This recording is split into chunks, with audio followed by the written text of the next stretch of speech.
You guys want to hit clips like this? Drones are deploying buy stations in the area.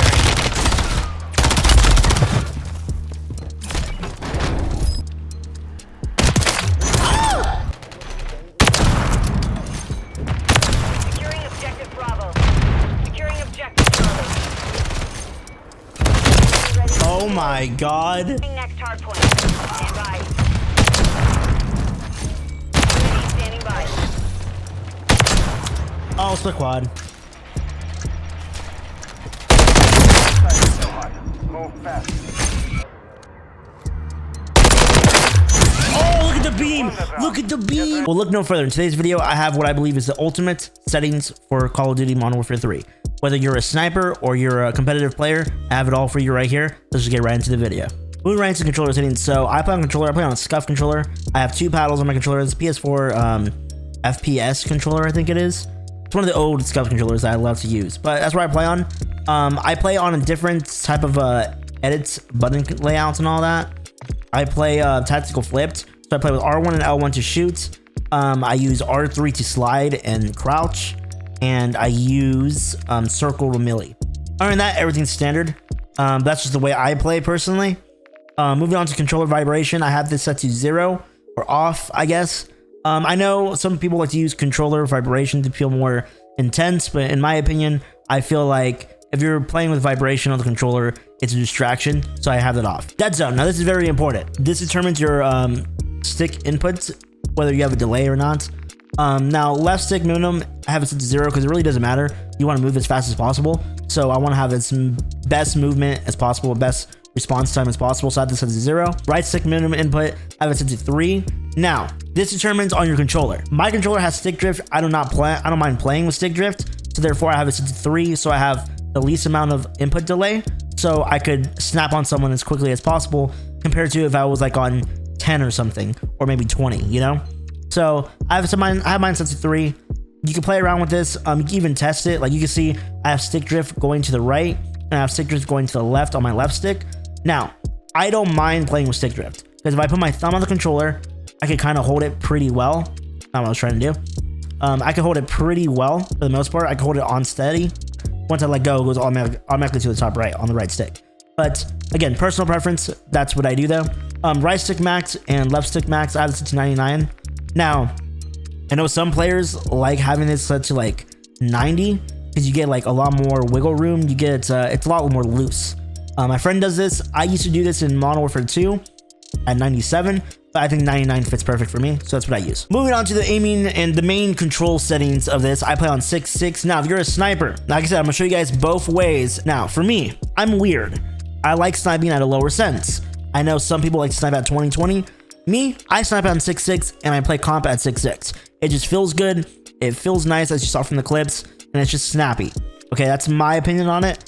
But obviously, majority of the snipers are going to snipe from 9.9 to maybe 16.16. The crazy snipers like BAMs and them, they're going to snipe like on 2020 and all that, and that's insane. I can't do that. I don't like it. Now, another little tip, little trick here, little tip and trick here. Now, if you want like the old feeling of Call of Duty, because back in the day you only had one slider. It was either whatever sensitivity. If you want to have that old feeling, you want to set your horizontal sensitivity to whatever one you want, and they want to set your vertical sensitivity to down, and that's going to give you that old feel of Call of Duty, like from BO2, COD 4, things like that. It's just personal preference. You know, if you're playing comp, if you're playing like a sub or AR, you want to be as accurate, you want to track as best as possible. So that's just personal preference. I play on 6.6 for comp and for sniping. Now, ADS sensitivity multiplier. Now, I know some players play on 0.1.0. I personally play on 0.99. Now, you might not think it's that much of a difference, but for me, for some reason, when I play on 0.99, it feels more like I'm playing on Modern Warfare 2. Because on Modern Warfare 3, I don't know what it is, but it just feels different. It feels weird when I play on 1.0. That's why I used to play on Modern Warfare 2 is 1.0. But playing on 0.99 gives me that Modern Warfare 2 feel. So I try to base it off based on that as best as possible. And that's what I play on. When you first get the game, it's probably gonna put you on standard, linear, I don't know. But dynamic is nice. It lets you snap. It just feels so much smoother. I don't even know how to explain it. It's just, I've been using dynamic since I think Cold War. And since then, it's been the best. No, since Modern Warfare 2019, I've been using dynamic. So yeah, I recommend that.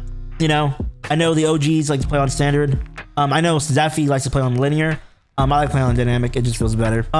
Moving on down, I don't really touch anything else. I have this sense of instant. I know people like to use gradual or after zoom for sniping.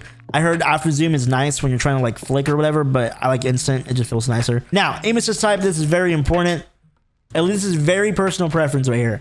I know a lot of people like using defaults. Defaults, the same thing as Modern Warfare 2. I know they Black Ops was nerfed back in Modern Warfare 2 when the pro players switched from Black Ops to default. For some reason, Black Ops just feels so much nicer in this game to me. I can snipe better. I could track better when I'm using a red gun. It just feels better. So I recommend trying Black Ops. Give it a try. Give it a shot. Let me know what you think. If you're a sniper, you can use precision or default. But in general, if you're playing comp or you're sniping, going for clips, going for trick shots, I recommend Black Ops. It just feels nice. Trust me. Just trust me. It feels great. Here are my gameplay settings. I play on automatic tactical sprint, slide maintain sprint on. I have no idea what the fuck that does exactly. Continue to sprint after performing slide. Okay, yeah. So you have that on. Auto move forward, have it off. Double tap, tactical sprint behavior, double tap. I should put that to single tap run or single tap sprint. But I don't know. These three I recommend taking off or turning off. These two, ground mantle and airborne automatic airborne mantle. So basically, if you're like on a little like cheeky spot for like comp or whatever, you could like stand on invisible barriers, kind of like on the side, like you could on Modern Warfare 2 when you're playing hotel on the Godheady. And basically, it doesn't like mount you up automatically. You could like literally just stay there and head glitch it.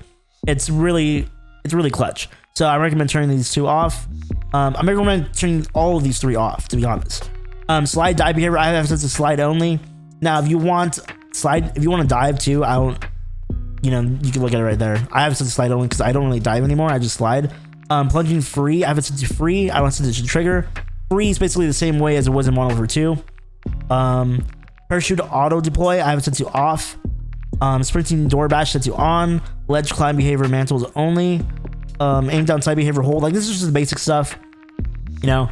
Weapon mount activation, I usually turn this off, to be honest, because I play in comp and I don't really mantle or mount anyways. So I don't know, do with what you will on that, but I have mine off really. I only had mine on because I was doing camo challenges, but yeah. Moving down, interact / reload behavior, I have it set to prioritize interact.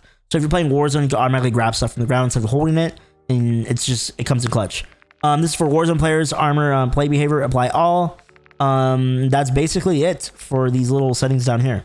I don't really touch anything else. Everything's the same and standard. Moving on to our graphic settings though.